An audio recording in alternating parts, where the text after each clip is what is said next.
surrender of the club's licence. The Crocs pulled together for a sombre and potentially final team meeting. Very dark day.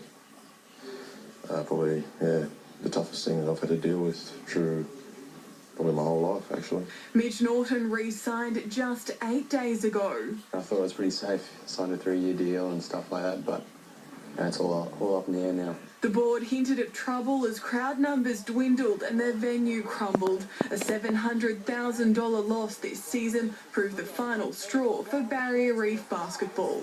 We've had substantial losses, in excess of $2.5 million over the last 6 seasons. I just wish there was a way we could wave a magic wand and summon up the funds to keep the thing going, but the current ownership structure is not in a position to be able to do that. 7 News believes former coaches Paul Woolpert and Liam Flynn won't be paid out for their contracts. Players will receive their final pay this Friday. The hardest part will be sitting down and doing, for a few of the older blokes, doing the finances, mortgage payments and rent. Townsville's only hope now lies with a private buyer or a community ownership model. It's not 10 or 20 grand that we're looking for. If someone wants to see this club survive, it's a substantial and ongoing commitment. I think they want to galvanise the community in the same way as Cairns galvanised after the private ownership model collapsed.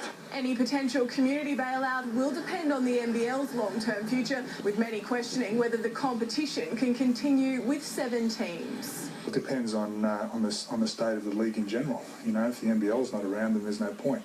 But late this afternoon, Basketball Australia said they would not accept the immediate return of the licence, and any immediate surrender would require the club to demonstrate they're insolvent. Maybe it's all better in a week or two or a month or two, but right now it's, you have to prepare for the worst. Veronica Eggleton, 7 News. If the Crocs do fold, it will mark the end of more than 2 decades of professional basketball in Townsville. Today, fans and community leaders reflected on the birth and imminent demise of the club and a sad day for sport in the north. A campaign began to bring the NBL to Townsville in the late 1980s. The Suns made their debut in February 1993.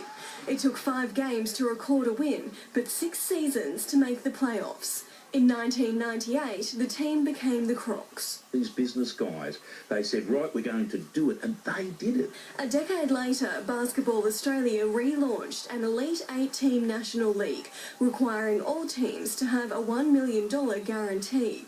The Townsville Council assured the money for 3 years to keep the Crocs biting. They're an institution in the city, and we just want to make sure that in the new league, in the new NBL, that the Crocs have a place. Fans stuck by the team. The club set an Australian record for attendances, selling out 69 straight games.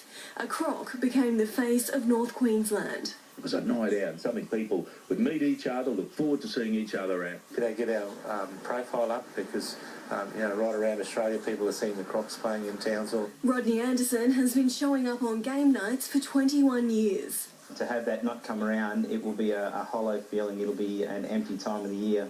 Henry Bradbury is a season ticket holder. He says the Crocs give his boys local heroes to look up to. It's very hard for me to sort of put it in words, I suppose, because they've been such a big part of Townsville for so long. Council's $1 million safety net expired last year.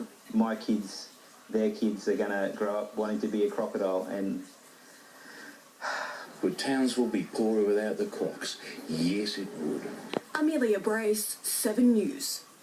Sad day.